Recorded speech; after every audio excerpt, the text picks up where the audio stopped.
এটি একটি বিসমিল্লাহির রহমানির রহিম। আসসালামু আলাইকুম। এটি একটি মাল্টিমিটার। এটি ডিজিটাল মাল্টিমিটার। আমরা কিভাবে এই মাল্টিমিটারের সহযোগিতা নিয়ে কিভাবে আমরা ডিটেকশন সিস্টেমের কোনো লাইন বা লুপ যেটাই বলি শর্ট আসলে আমরা সেটা বোঝার উপায় কি, কিভাবে বুঝবো সেটা এখানে ব্যবহার বিধি শেখানো হবে। এখন আমি সেটাই ভিডিওতে দেখাবো যে কিভাবে মাল্টিমিটার ব্যবহার করতে হয়। প্রথমে আমাদের যেহেতু ডিটেকশন সিস্টেম প্যানেলটি 24 ভোল্ট, সেক্ষেত্রে আমি 24 ভোল্টে মিটারটি সিলেক্ট করলাম। ডিসি ভোল্টে সিলেক্ট করলাম, 24 ভোল্ট বলা যাবে না। আমি ডিসি 24 ভোল্টে সিলেক্ট করেছি।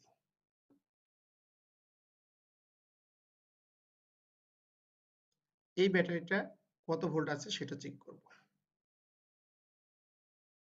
এখানে এই ব্যাটারিটি 9 ভোল্টই আছে, শো করছে আমার 9 ভোল্ট, কিন্তু আমার নেগেটিভ আছে। আমার এই মিটারের পয়েন্টটি নেগেটিভে ধরা হওয়ার কারণে নেগেটিভ আসছে, নেগেটিভে ধরার কারণে নেগেটিভ আসছে। এখন আমি এই বড় ব্যাটারিটি 12 ভোল্ট, এটা একটু চেক করে দেখব। এখানে 11.40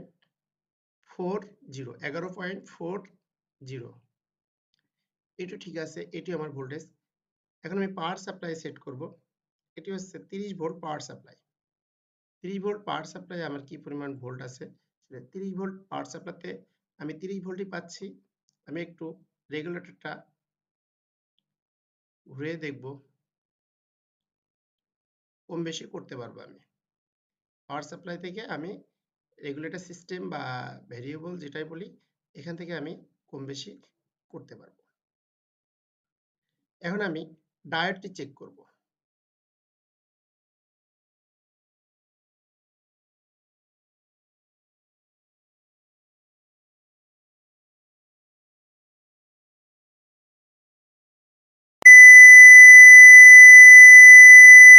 এই ডায়োডটি আমি চেক করলাম।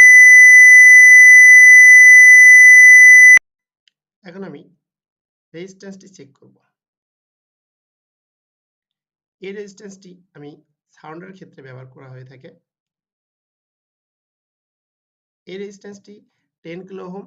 এটি শুধুমাত্র সাউন্ডারের লাস্ট লাইন বা লাস্ট সাউন্ডার যেটা বলা হয়, সাউন্ডারের লাস্ট মাথায় ব্যবহার করা হয়। এটি হচ্ছে বিমের আইএম। যেটা বিমের আইএম ব্যবহার করা হয় সেই রেজিস্ট্যান্সে, সেই আইএমটিতে এই রেজিস্ট্যান্স ব্যবহার করা হয়। যেটি বিমের আইএম, সেই আইএম এই রেজিস্ট্যান্সটি ব্যবহার করা হয়। এখন আমার 6.80 কিলো ওহম। এখন আমি মাপলাম। সেক্ষেত্রে এখন আমি কোনো ফ্লোরের এমসিবি, বেস বা আইএম, এফআইএম এগুলাতে শর্ট আসছে, সেক্ষেত্রে এই মিটারের সহযোগিতা নিয়ে কিভাবে করব সেটা দেখাবো। এখন আমি মিটারের যখনই শর্ট পাবো,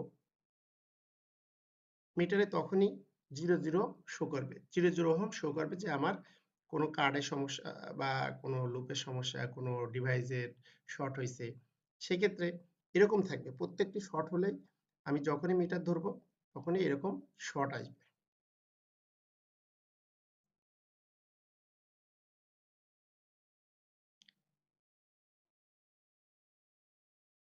এভাবে মিটারে একটি একটি করে শর্ট চেক করলে এখানে আমার 00 হবে।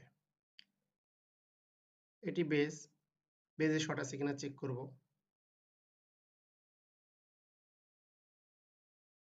এভাবে চেক করব, এইখানে 00 হবে। এখানে আমি আইএম চেক করব, এখানে আইএম চেক করলে এখানে মিটারে 00 হবে। ওএম চেক করব, ওএম চেকের ক্ষেত্রে সেম, ইনপুট আউটপুটে আমার যদি শর্ট থাকে তাহলে সেটা দেখাবে। এভাবে আমাকে ভোল্টেজ এবং কোন লুপে শর্ট হলে দেখাবো বা দেখবো, চেক করব, সেটা এইভাবেই করব।